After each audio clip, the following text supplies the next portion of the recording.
a mais um vídeo do nosso projetinho Caixa de Autores e hoje nós teremos a autora Ana Maria Machado. Se você perdeu algum dos nossos vídeos, você pode apertar aqui o nosso card e ver a playlist, tá bom? Então, vamos lá! Agora vamos conhecer um pouquinho mais da Ana Maria Machado. Ana Maria Machado, convidada de hoje do Jogo de Ideias. Ana Maria Machado, que é escritora, tradutora, artista plástica, ensaísta, acadêmica, jornalista, radialista também. Ana Maria Machado também, aliás, já foi professora universitária. Nasceu no Rio de Janeiro e é autora de um time, de uma seleção muito importante de livros juvenis e infantis. Inclusive na área infantil, onde ela tem, digamos assim, entre os livros eu destacaria até um que é um clássico, Bia Bisabel. Em função desse trabalho, Ana Maria recebeu em 2000 o prêmio mais importante da literatura infantil em todo o mundo, Hans Christian Andersen. Tem livros publicados em 17 países e se você não conhece ainda o site dela, eu vou dar o endereço agora, www.anamariamachado.com. Por causa da revista Recreio, que se vendia em banca, então era possível chegar à população. Quer dizer, a revista Recreio chegou a vender 250 mil exemplares por semana. Chegou a ter edições no exterior, né? E edições no exterior. A gente publicou, eu publiquei na Argentina, na Espanha e na Itália. Tinha Carrocello, que era na Itália, Recreio, na Espanha, enfim. Então, A Sônia Robato era editora? A Sônia Robato era editora. Era da editora Abril. Da editora Abril. E que não tem nada a ver com essa Recreio que está aí hoje. Quer dizer, o título é o mesmo, mas hoje é uma revista de ciências, de investigação e tudo. Lá era uma revista de ficção. Eram contos, sem ser quadrinhos, assim, de texto corrido, com ilustração, e tinha do lado uma tira, em cada página tinha uma tirinha de atividades para a criança fazer relativas à história. E a Ruth, que foi quem começou a desenvolver, a Ruth Rocha, que era orientadora educacional e pedagoga, foi quem foi fazendo essas tirinhas, que também faziam muito sucesso. Tinha dobradura, foi a primeira vez que se falou em origami no Brasil, ao alcance de todo mundo. Enfim, coisas assim. Seu primeiro conto na Recreio é de 69. É. Né? É sobre um pato. Um pato, né? Que não tem medo de água fria, né? Que não, ele não tem medo, ele acha que a água é molhada. Que a água é molhada. É diferente, tem uma gradação. Ele não queria tomar banho, mas não é porque tinha medo de banho, é porque a água é molhada.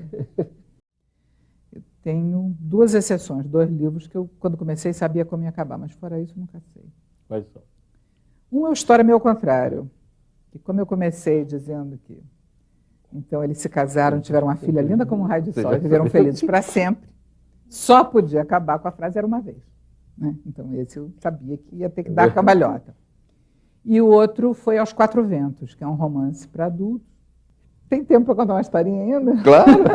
Nós estamos aqui para isso. Não, é o seguinte, quando eu fiz a primeira história para Recreio, foi rejeitada. E a Sônia Robato devolveu e disse, Ana, você não tem nada que escrever uma história como você acha que deve ser uma história para criança. Você deve escrever uma história como você é capaz de fazer. E aí eu fiquei encafifada com aquilo. O que é que eu sou capaz? Aí fiquei pensando assim, digo, não, eu quero escrever uma história que seja como as melhores histórias que eu li ou ouvi quando era criança. Eu não queria fazer por menos, tinha que ser assim. E eu não era Monteiro Lobato. Então, sem ser Monteiro Lobato, quais foram as melhores histórias que eu ouvi? Aí eu lembrei de umas histórias que a minha avó me contava, as histórias do Miguelzinho. E eu não lembrava de nenhuma história do Miguelzinho, mas eu lembrava do meu absoluto encantamento com as histórias do Miguelzinho. Então eu liguei para minha mãe, que ainda era viva nesse tempo, e disse, mãe, você lembra de alguma história do Miguelzinho? Aí ela deu uma gargalhada, ela disse, por quê? Eu disse, porque me chamaram para escrever uma história, não sei o quê, e eu contei. O que é. Aí ela riu muito e me contou o que eram as histórias de Miguelzinho. Como nós éramos muitos irmãos, teve um ano em que mamãe estava com 3 com coqueluche e 2 com sarampo dentro de casa. Então teve que isolar. E eu fui isolada, fui para a casa da minha avó, no Espírito Santo, junto com a minha outra irmã, que eram as 2 coqueluchentas, os 3 sarampentos ficaram. Então, quando estava lá, a minha avó me contava várias histórias e, nessa ocasião, ela me contou as histórias todas do Miguelzinho. Tá? Depois eu voltei para casa, para o Rio, quer dizer, lá no Espírito Santo, onde minha avó morava, eu voltei para o Rio e falava para a mamãe, mamãe, a vovó contou umas histórias ótimas do Miguelzinho. E mamãe não tinha ideia do que fosse isso. E, nesse tempo, não tinha telefone para ficar ligando não sei o quê, não se escrevia, quer dizer, quando escrevia, não ficava perguntando essas coisas. Passou o tempo, quando chegaram as férias, e ela foi lá, aí ela perguntou, mamãe, o que era das histórias do Miguelzinho?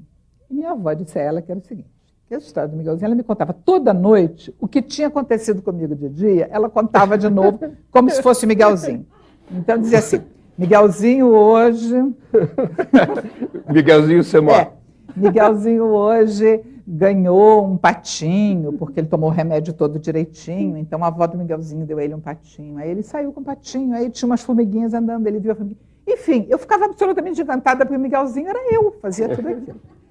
Aí eu achei que eu tinha que conseguir contar histórias em que cada criança achasse que era ela.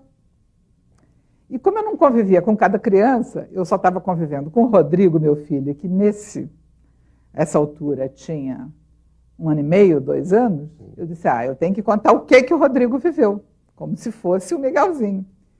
E o Rodrigo estava na fase de não querer tomar banho, estava brincando com os carrinhos, eu digo, vamos tomar banho, meu filho? Não, não, não. Então eu escrevi a história do patinho que não queria tomar banho, porque a água era molhada. E assim por diante. Mas o Miguelzinho que foi a grande inspiração. Bisabia Bisabel foi um livro que eu escrevi para falar aos meus filhos sobre a minha avó. Essa avó que me contava as histórias do Miguelzinho, que eu queria muito contar para eles.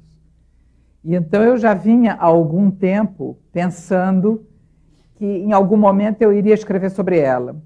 E aconteceu que um dia eu vim a São Paulo, eu vou até contar isso porque esclarece um pouco como é esse processo de criação. Quer dizer, eu estava com a ideia de escrever sobre bisavó já há algum tempo, vim a São Paulo, fiquei hospedada em casa da Ruth. A Ruth tinha feito uma mudança na sala dela, trocou uns móveis de lugar e fez um cantinho onde ela pôs na parede algumas fotografias das avós dela e tias, enfim, as pessoas da família.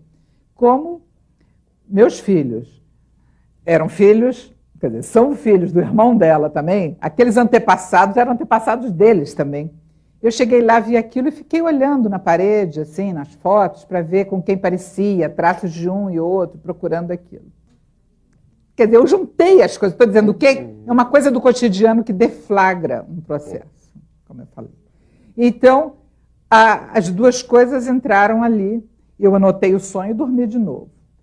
Daí a um tempo, eu estava para escrever, mas não estava no meio de livro nenhum, estava para começar algo, fazendo exercício, não sabia o quê.